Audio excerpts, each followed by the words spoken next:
نحمدہ، ہم سب اس کی حمد بیان کرتے ہیں، ونستعینہ، اور ہم سب اسی سے مدد مانگتے ہیں، ونصلی، اور ہم رحمت کی دعا کرتے ہیں، علی رسول الکریم، اس کے عزت والے رسول صلی اللہ علیہ وآلہ وسلم کے لیے، رسول اللہ صلی اللہ علیہ وسلم پر۔ یا بنی اسرائیل اذکروا نعمتی التي انعمت علیکم وانی فضلتکم علی العالمین واتقوا یوما لا تجزی نفس عن نفس شیئا ولا يقبل منها شفاعة ولا يؤخذ منها عدل ولا هم ينصرون۔ اے بنی اسرائیل، اللہ کی ان نعمتوں کو یاد کرو، میری ان نعمتوں کو یاد کرو جو میں نے تم پر کی، وَأَنِّي فَضَّلْتُكُمْ، اور یقیناً میں نے تمہیں برتری دی، علی العالمین، جہان والوں پر، وَاتَّقُوا، اور ڈر جاؤ، بچ جاؤ، یومن لا تجزی نفس عن نفس شیئا، اس دن کی سختی سے بچ جاؤ جس دن کوئی جان کسی جان کے کچھ بھی کام نہیں آئے گی۔ اللہ۔ ولا يقبل منها شفاعہ، اور کسی جان سے کوئی سفارش قبول نہیں کی جائے گی۔ ولا يؤخذ منها عدل، اور کسی نفس سے کوئی بدلہ نہیں وصول کیا جائے گا۔ ولا هم ينصرون، اور ہرگز ان کی مدد نہیں کی جائے گی۔ بات ہم ان دونوں آیتوں پہ کر چکے ہیں، اس کے بعد کی آیتوں پہ بھی کر چکے ہیں۔ ہم تھوڑا سا اس کا ریکیپ چاہتے ہیں تاکہ آگے بڑھنے سے پہلے اس کو ایک دفعہ دیکھ۔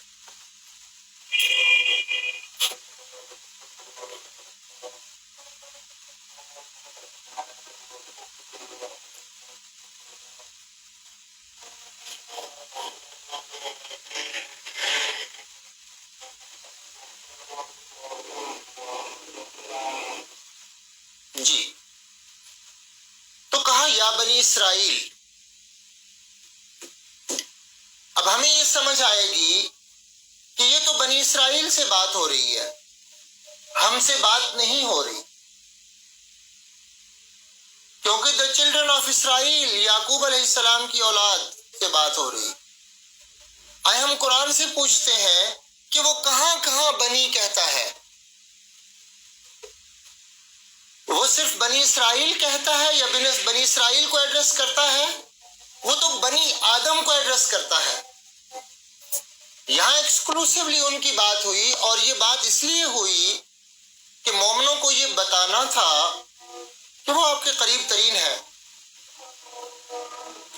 انہوں نے جو طرز عمل اختیار کیا جس کی بنیاد پر ان کو امامت کے منصب سے معزول کیا جا رہا ہے، اور ان سے وہ امامت لے کر آپ کو دنیا کی امامت دی جا رہی ہے، بنی اسماعیل کو دی جا رہی، محمد صلی اللہ علیہ وسلم کی امت کو دی جا رہی، تو یہ دکھانا مقصود ہے کہ وہ کون کون سے فیکٹرز ہیں جن کی بنیاد پر ان کو امامت دی گئی تھی، اور ایٹ دا سیم ٹائم کون کون سے فیکٹرز ہیں جن کی بنیاد پر ان سے وہ امامت چھینی جا رہی ہے، تاکہ آپ اپنے آپ کو اس امامت کے منصب پر فائز ہونے کے بعد ریٹین کر سکیں۔ یعنی تربیت کا جو بنیادی اصول ہے وہ یہ ہے، جب بھی کسی کو بھی بتا رہے ہو آپ، جیسے ہم نے سواٹ کی بات کی تھی کہ آپ اسٹرینتھس بھی دیکھتے ہیں، ویکنیسز بھی دیکھتے ہیں، اپرچونٹیز بھی دیکھتے ہیں، تھریٹس بھی دیکھتے ہیں۔ آپ کہتے ہیں نا کہ اس کی پروز اینڈ کونس دیکھ رہے ہیں، یعنی کاز اینڈ ایفیکٹ کا جو پرنسپل دنیا میں کام کر رہا ہے، آپ اس کو دیکھتے ہیں کہ کیا ریزنز تھیں جن کی بنیاد پر ان کو اس امامت کے منصب پہ فائز کیا گیا تھا، اور کیا ریزنز ہیں جن کی بنیاد پر ان سے یہ امامت چھینی جا رہی ہے۔ تو جب آپ نے تربیت کرنی کسی کی، تو آپ کسی کو صرف پازیٹیو پہلو بتاتے ہیں یا نیگیٹو پہلو بھی بتاتے ہیں؟ بلکہ تربیت کے تو اصولوں میں ہے جو قرآن دیتا ہے. تو وہ پہلے ڈراتا ہے اور خوشخبری دیتا ہے، نفع بھی بتاتا ہے، نقصان بھی بتاتا ہے. اب ہم لوگوں سے یہ پوچھتے ہیں کہ وہ جب ہمیں یہ کہتے ہیں کہ بھئی آپ تو صرف جہنم کی باتیں کرنے کے لیے ہیں، آپ تو آگ سے ہی ڈرانے کے لیے ہیں، اللہ بہت سخت سزا دینے والا یہی سنانے کے لیے ہے، اس سے تو لوگ ڈر جائیں گے، لوگ دین سے متنفر ہو جائیں گے. تو ان سے یہ سوال ہے ہمارا کہ آپ اللہ رب العالمین سے زیادہ سمجھدار ہو گئے ہیں؟ اگر اللہ نے اپنی پکڑ سے اور اپنے عذاب سے ڈرایا ہے تو اس کے اندر کوئی حکمت موجود ہے. وہ نہ ڈراتے، صرف خوشخبریاں ہی دیتے. اور ایسا تھوڑی ہوا ہے کہ اللہ رب العالمین نے صرف ڈرایا ہی ہو. آپ صلی اللہ علیہ وسلم کے ناموں میں ہے، آپ کے کاموں میں ہے، بشیرن و نذیر، خوشخبری بھی دی اور ڈرایا بھی. تو جب کسی کی تربیت کرنی ہوتی ہے تو اس کو دونوں پہلو اس کے سامنے رکھتے ہیں. اس کو ڈراتے بھی ہیں کہ کیا کہ آپ کو تھریٹس ہیں، اور اس کو اپرچونٹیز دکھاتے ہیں کہ آپ جب یہ طرز عمل یا رویہ اختیار کریں گے، یہ کام آپ کریں گے تو آپ کے لیے کیا کیا اپرچونٹیز پڑی ہوئی ہیں. اور ساتھ ہی یہ بتاتے ہیں کہ ہاں آپ یہ کام کر سکتے ہیں، آپ کے اندر یہ اسٹرینگث موجود ہیں. اور ساتھ ہی اس کو یہ بتاتے ہیں کہ بھائی آپ نے احتیاط سے چلنا ہے. کیوں؟ اس لیے کہ آپ کے اندر یہ ویکنیسز ہیں، آپ نے اپنی ویکنیسز کو سامنے رکھنا ہے.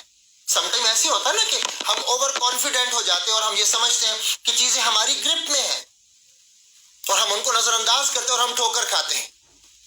تو ٹھوکر سے بچانے کے لیے، نقصان سے بچانے کے لیے اس کو اس کی کمزوری بھی بتانی ہے، اسے حوصلہ دلانے کے لیے اس کو اس کی قوت بھی بتانی ہے، اور جو کام اس سے کروایا جا رہا ہے اس کے آگے فوائد بھی اس کو بتانے ہیں، اپرچونٹیز یا ایڈوانٹیجز بھی اس کو بتانے ہیں.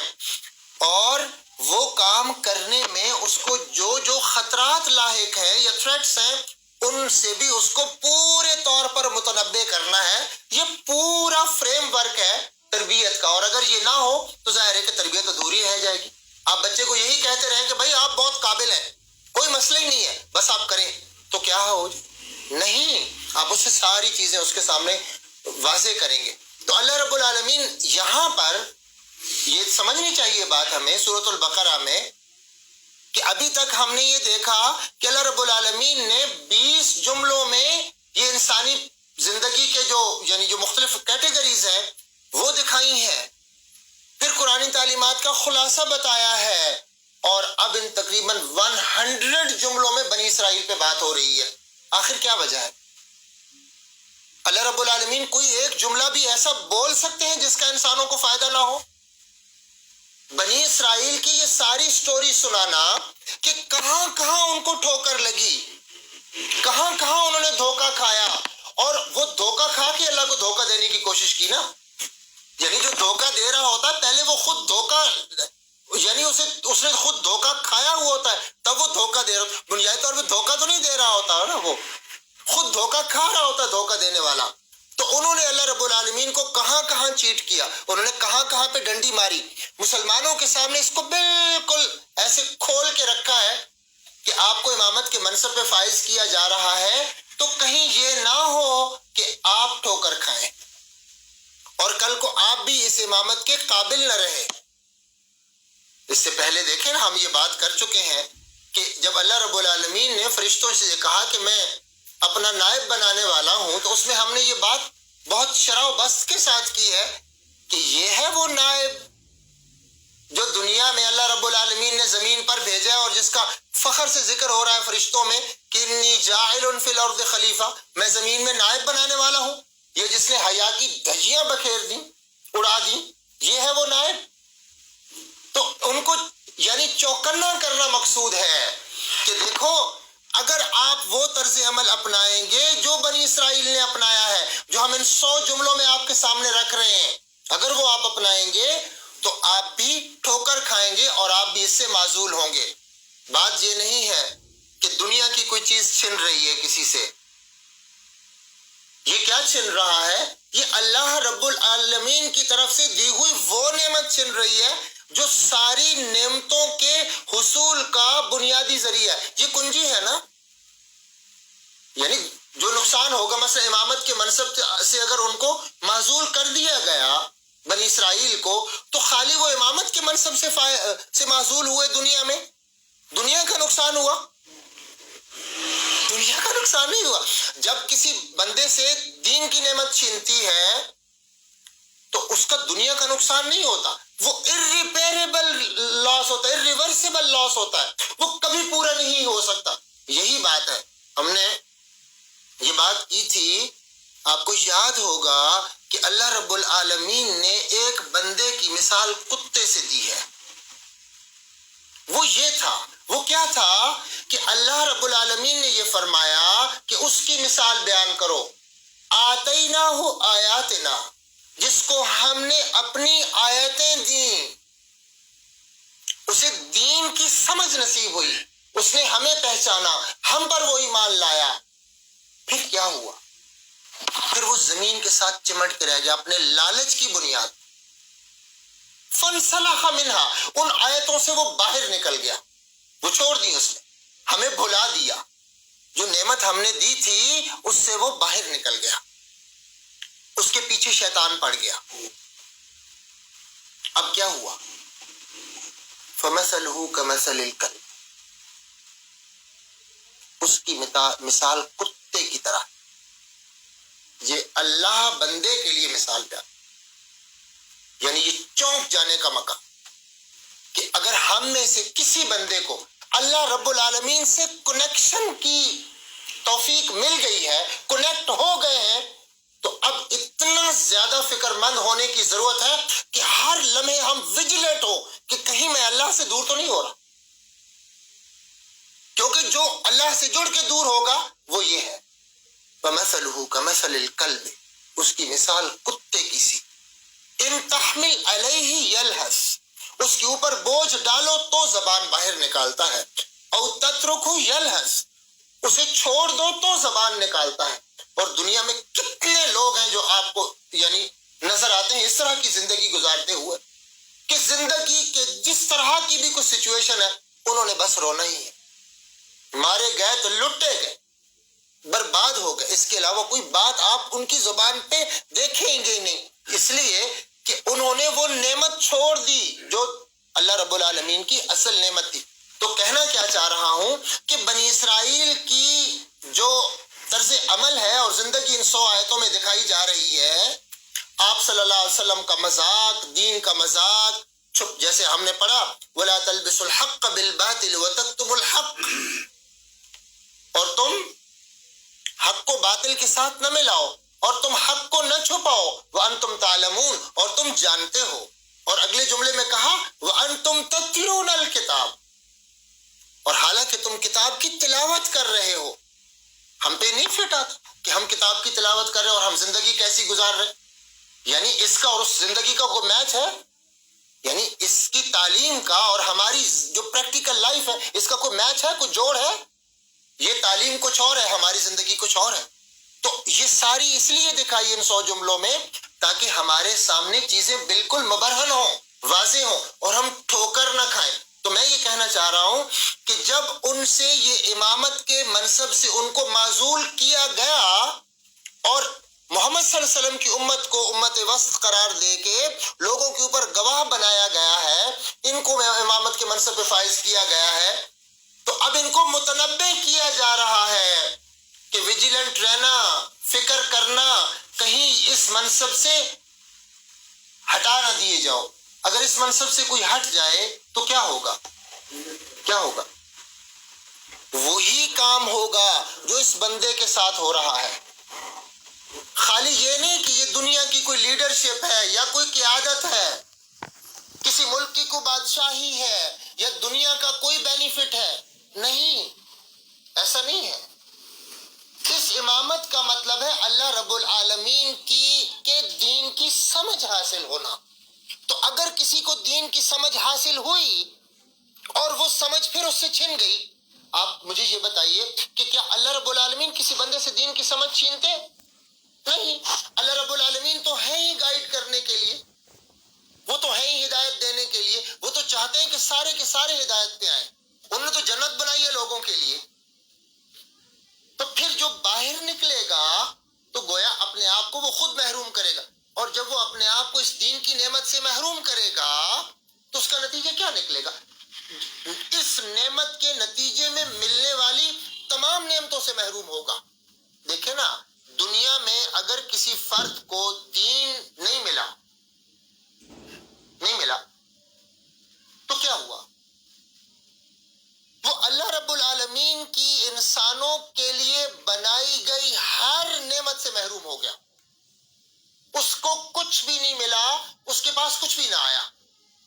دین نہیں ہے دنیا میں کسی فرد کے پاس، تو ہمارا کیا یقین ہے، ہمارا کیا ایمان ہے کہ جس نے دین نہیں قبول کیا، سچا دین نہیں قبول کیا، اسلام قبول نہیں کیا، اب دنیا کی ہر ایک چیز اس کی ڈسپوزل پر ہے، جتنے ریسورسز زمین پر ہو سکتے ہیں وہ سارے اس کو ملے ہوئے ہیں، بلینئر ہے، ٹریلینئر ہے، لیکن ایمان سے محروم ہے۔ تو کیا اللہ رب العالمین کی کوئی نعمت حاصل کرنے کا وہ مستحق بنے گا؟ کبھی نہیں بنے گا۔ تو مسلمانوں کو ان 100 جملوں میں بنی اسرائیل کا تذکرہ کر کے یہ بتایا جا رہا ہے کہ کہیں یہ نہ ہو کہ آپ اس کو کیجول لیں اور لائٹ لیں اور پھر آپ اس سے محروم کر دیے جائیں، اور جب آپ محروم کر دیے جائیں گے تو اس کے نتیجے میں آپ سب کچھ سے محروم ہو جائیں گے، دنیا کی ہر نعمت جو اللہ نے بندے کے لیے بنائی ہے اس سے، اور آخرت کی ہر نعمت جو اللہ رب العالمین نے بندے کے لیے بنائی ہے اس سے آپ محروم ہو جائیں گے۔ تو یہاں پر تو بنی اسرائیل کا کہا، قرآن نے اور کئی جگہوں پر بنی آدم کہا، یعنی اگر ہمیں یہ ہو نا کہ یہاں پر تو کہا یا بنی اسرائیل اذکروا نعمتی التی انعمت علیکم وانی فضلتکم علی العالمین واتقوا یوما لا تجزی نفس عن نفس شیئا ولا يقبل منها شفاعة ولا يؤخذ منها عدل ولا هم ينصرون وإذ نجيناكم من آل فرعون يسومونكم سوء العذاب۔ تو ہم کہیں کہ یہ باتیں تو بنی اسرائیل سے ہو رہی، تو ہم قرآن سے پوچھتے ہیں کہ قرآن کہاں کہاں بنی کہتا ہے؟ جیسے کہتا نا یا بنی آدم خذوا زینتکم عند کل مسجد، اے آدم کے بیٹو، یہاں تو بنی اسرائیل بھی آ گئے اور بنی اسماعیل بھی آ گئے، وہ ساری امتیں جو پہلے گزری وہ بھی آ گئی اور یہ امت بھی آ گئی۔ خذوا زینتکم عند کل مسجد، ہر ایک نماز کے وقت میں، ہر ایک سجدے کے وقت میں، ہر ایک مسجد کے لیے زینت اختیار کرو، یعنی اپنے آپ کو پاک اور صاف کرو۔ اور اس طرح سے کہا یا بنی آدم، اے آدم کے بیٹو، اے آدم کی اولاد، قد انزلنا علیکم لباسا یواری سوآتکم وریشا ولباس التقوی ذالک خیر، اے آدم کے بیٹو، اے آدم کی اولاد، اے آدم کی نسل، ہم نے تمہارے اوپر لباس نازل کیا ہے، یواری سوآتکم، تاکہ تم اپنے پردے کی چیزوں کو چھپا لو، وریشن، اور تاکہ تم خوبصورتی حاصل کرو، وَلِبَاسُ التَّقْوَى ذَلِكَ خَيْرٌ، اور پرہیزگاری کا لباس یہ بہترین لباس ہے۔ تو اگر ہمیں یہ ہوتا ہے نا کہ اللہ رب العالمین بنی اسرائیل سے بات کر رہے ہیں اور یہ ساری باتیں بنی اسرائیل کے لیے، تو بنی اسرائیل کے ساتھ اللہ رب العالمین بنی آدم سے بھی بات کر رہے ہیں۔ اور یہ بات بھی سمجھنی چاہیے کہ اللہ رب العالمین اگر بنی اسرائیل کا نام لے کے کوئی حکم دے رہے ہیں تو وہ ہمارے لیے بھی ہے، بنی اسرائیل کے لیے بھی ہے، اور ساری جو انسانیت ہے اس کے لیے ہے۔ تو جہاں جہاں بنی اسرائیل کا نام آئے گا وہاں وہاں ہم کیا کریں گے؟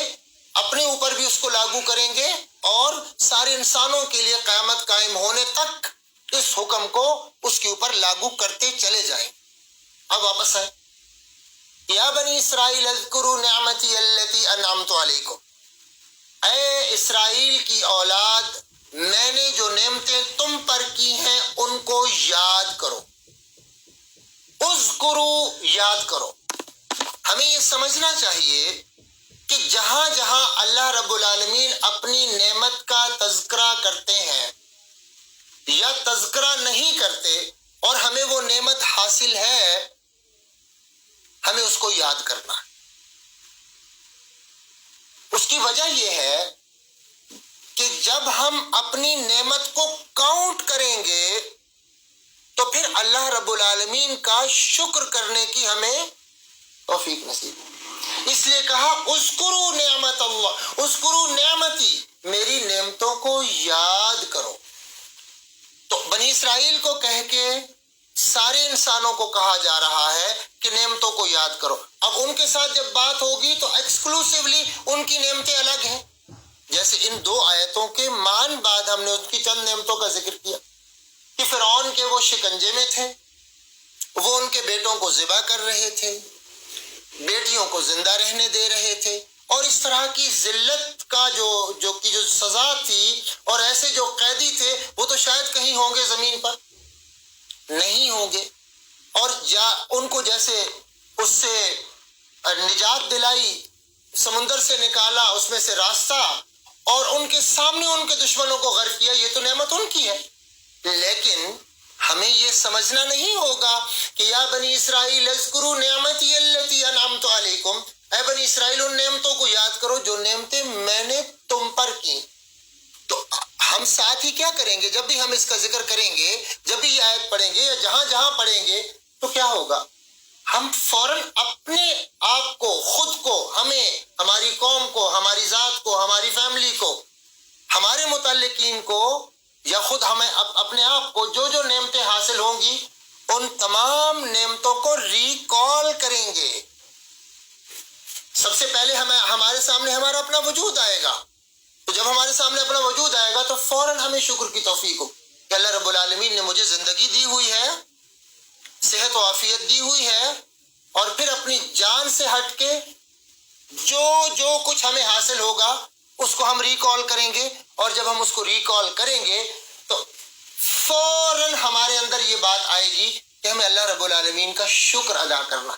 اگر ہم اپنی نعمتیں نہیں کاؤنٹ کرتے تو ہمیں شکر کی بھی توفیق نہیں ملتی۔ کیوں؟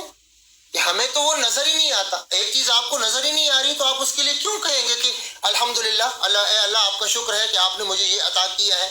تو یا بنی اسرائیل اذکروا نعمتی التی انعمت علیکم وانی فضلتکم علی العالمین، اے بنی اسرائیل ان نعمتوں کو یاد کرو جو میں نے تم پر کی، اور بے شک تمہیں جہان والوں پر فضیلت دی۔